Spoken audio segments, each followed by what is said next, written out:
Movie start होती है और हम हमारा मेन कैरेक्टर जिसका नाम है क्रिस, ये बहुत ही ज्यादा डरा हुआ घर पर आता देख सकते हैं। बाहर बारिश चल रही थी और उसके मदर ने उसे घर से बाहर निकाल दिया था, तो अपने फादर के पास वो आ गया। उसके फादर ने शारला नाम की लड़की से शादी कर ली थी। क्रिस की सिस्टर डॉटी भी इनके साथ ही रहती है। शारला पूछती है क्या तुम्हारे मदर ने फिर से तुम्हें घर से बाहर निकाल दिया। फादर कहते हैं कि क्या तुमने उसे फिर से मारा। क्रिस कहता है कि मैंने सिर्फ उसे पुश किया था।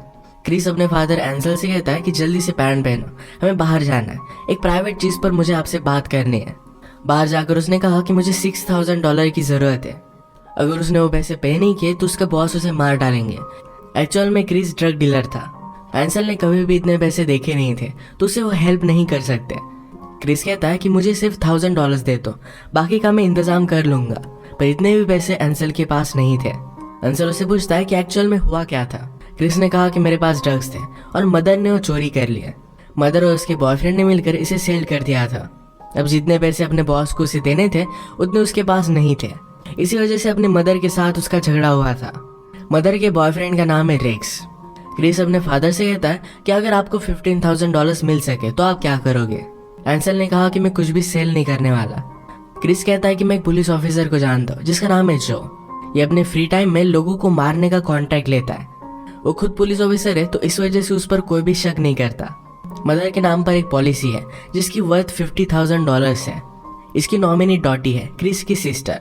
अगर वो मदर को मार डालते हैं तो पैसे उनके हो जाएंगे।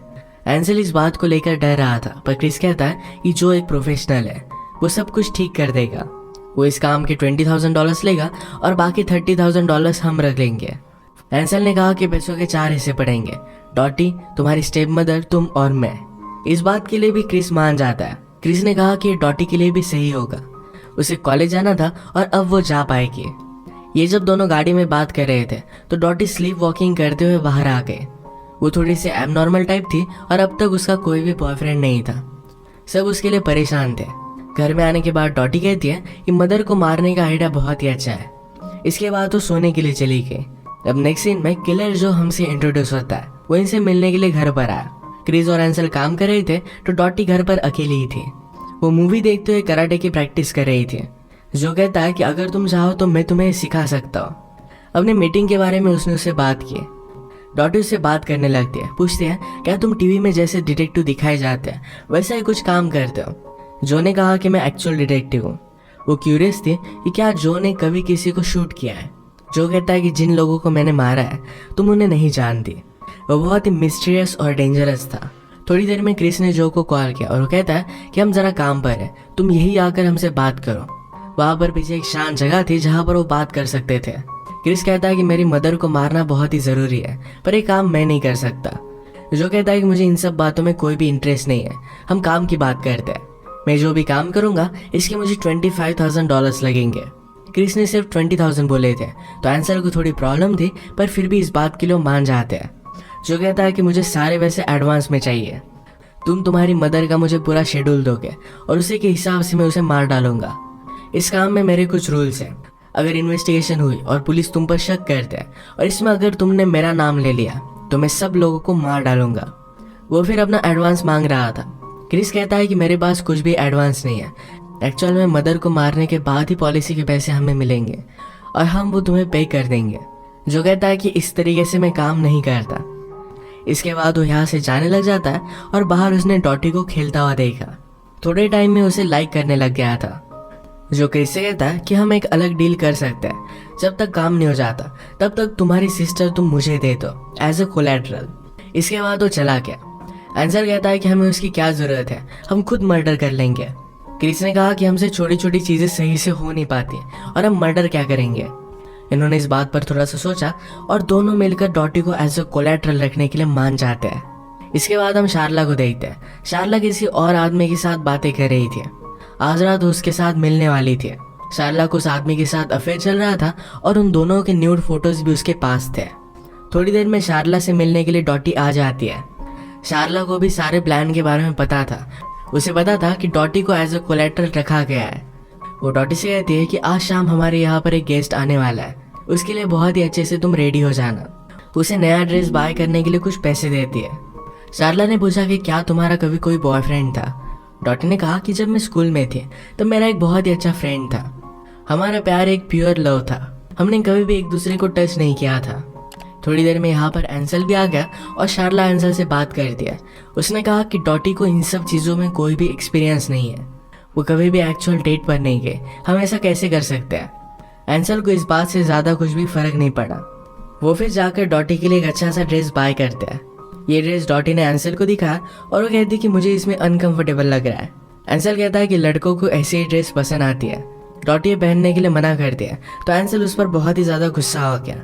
इन दोनों में झगड़ा बहुत ही बढ़ चुका था। तभी क्रिस घर पर आया। वो डॉटी को बचा लेता है। उसे कहा कि उसे जो भी कंफर्टेबल लगे यही उसे पहनना चाहिए। शाम में जो घर पर आ जाता है तो सारे लोग घर से बाहर निकल गए। इसी के पैरेलल में हम देखते हैं कि शार्ला का जिस आदमी के साथ अफेयर चल रहा था आज जरा तो उसके साथ एक मोटेल में मिली। जो के आने के बाद डॉटी अपने रूम में जाकर रो रही थी। वो उससे कहते हैं कि मैं बाहर नहीं आना चाहती। जो कहता है कि तुम्हें अपना जितना टाइम चाहिए उतना तुम ले सकते हो। उसे कंफर्टेबल फील कराने के लिए उसे एक स्टोरी सुनाता है।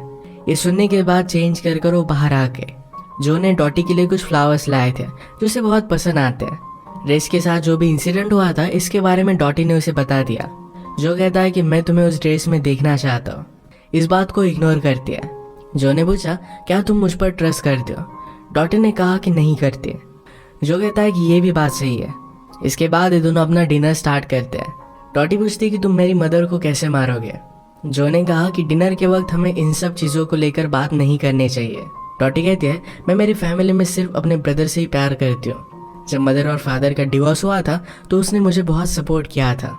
एक रात वो मेरे पास आकर सो गया था और उस रात के बारे में हमने कभी भी बात नहीं की। जो इन सब बातों को स्टॉप करता है और कहता है कि जाओ और जाकर वो ड्रेस पहन कर आओ। वो रूम में जा रही थी तो उसने उसके सामने ही ड्रेस पहनने के लिए कहा। इसके बाद उसके साथ इंटीमेट हो जाता है। अगले दिन हम देखते हैं कि क्रिस के पास $1000 थे। ये सारी मैच उन $1000 की वजह से स्टार्ट हुई थी। ये पैसे लेकर वो घोड़ों की रेस में लगा देता है।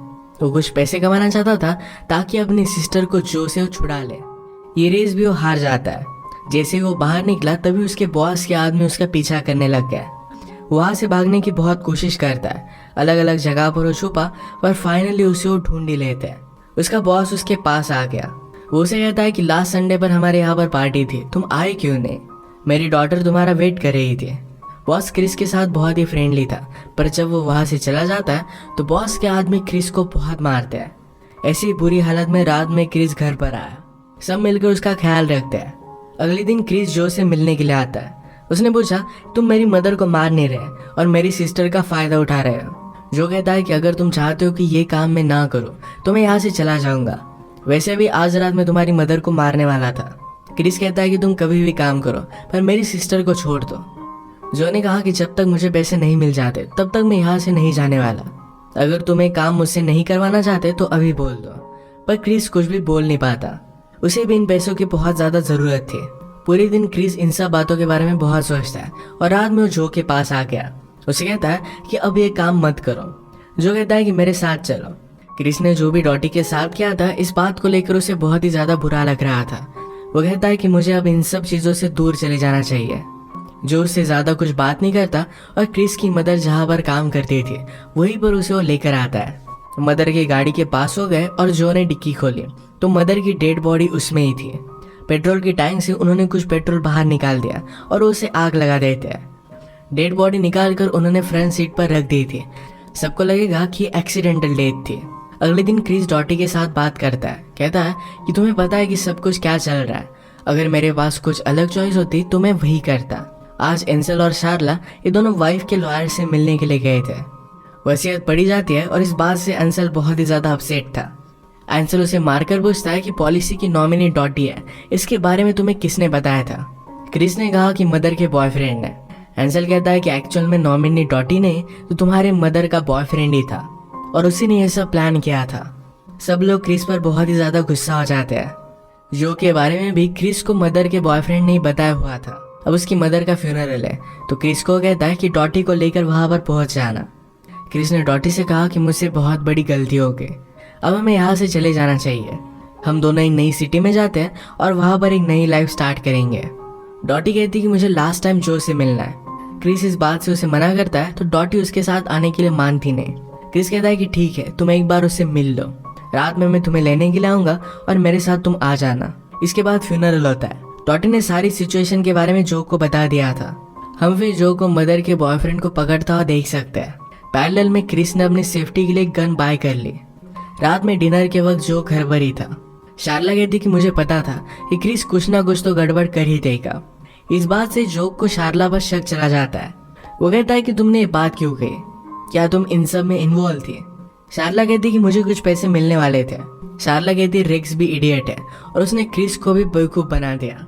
रेक्स मदर के बॉयफ्रेंड का नाम था, तो जो को लगता है कि इन सब के बारे में शार्ला को कुछ ना कुछ तो पता था।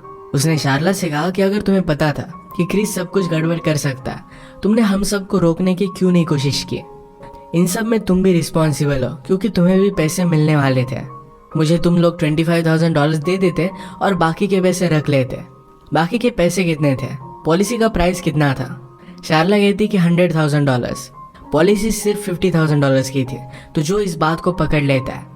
जो ने कहा कि अगर एक्सीडेंटल डेथ हो जाती है तो पॉलिसी के पैसे डबल हो जाते हैं और शार्ला को इस बारे में पता था। शार्ला कहती है कि मुझे इन सब बातों के बारे में नहीं पता, ये सिर्फ मेरे मुंह से निकल गया। तुम्हारे पास क्या प्रूफ है? शार्ला का जिस आदमी के साथ अफेयर चल रहा था वो आदमी रेक्स ही था, क्रिस के एक्चुअल मदर का बॉयफ्रेंड। उन दोनों ने मिलकर ये प्लान किया था। जो ने जब रेक्स को पकड़ा तो शार्ला और रेक्स की न्यूड फोटोज उसे मिल गई थी और सारी चीजें उसने फिगर आउट कर ली थी। ये फोटो जो एंसल को दिखाता है, तो एंसल भी इस बात से बहुत ही ज्यादा गुस्सा हो गया। पॉलिसी के $100,000 का चेक अब जो के पास था, पर रेक्स उसे पैसे देने के लिए मना कर रहा था। दूसरा कोई भी इन पैसों को निकाल नहीं सकता, पर जो और रेक्स में इन दोनों में फाइट हो गई। इस वजह से जो ने उसे मार दिया था। शार्ला जो पर ही गुस्सा हो गई थी, तो जो उसे बहुत मारता है। उसने उसे जबरदस्ती भी की। जो ने कहा कि मुझे तुम दोनों की मदद चाहिए। आज रात क्रिस यहाँ पर आकर मुझे मारने की कोशिश करेगा। वो डॉटी को उसके साथ लेकर जाना चाहता है। जो बहुत ही डेंजरस था, तो एंसल उसे हेल्प करने के लिए मान जाता है। जो ने शार्ला को डिनर टेबल रेडी करने के लिए कहा। थोड़ी देर में क्रिस घर पर आ गया। जो कहता है कि चलो अब हम सब डिनर करेंगे। मेरे काम के मुझे पूरे पैसे नहीं मिले, तो डॉटी अब हमेशा के लिए मेरी हो जाएगी। वैसे भी हम दोनों एक दूसरे से प्यार करने लग गए और अब शादी करने वाले हैं। इस बात की वजह से क्रिस बहुत ही ज्यादा गुस्सा हो गया। वो डॉटी से कहता है कि जल्दी से अपना सामान पैक करो और हम यहाँ से चले जाएंगे। डॉटी उन दोनों में कंफ्यूज हो गई थी। जो और क्रिस फाइट करने लग जाते हैं और क्रिस ने गन निकाल ली। ये दोनों एक दूसरे को बहुत मारते हैं। फाइनली जो क्रिस को मार ही डालने वाला था। इस काम में एंसल भी जो को हेल्प कर रहा था। इस बात से डॉटी बहुत ही ज्यादा डिस्टर्ब हो जाती है। उसने गन लेकर इधर उधर गोली चलाई और सब लोग स्टॉप हो गए। वो गुस्से में क्रिस और अपने फादर एंसल को गोली मार देती है।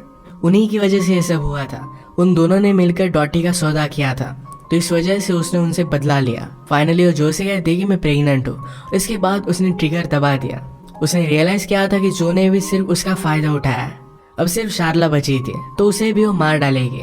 पर जब वो जो को मारती है तभी मूवी एंड हो जाती है। डॉटी जैसी भी थी, पर वो स्मार्ट थी और अपना ख्याल रख सकती थी।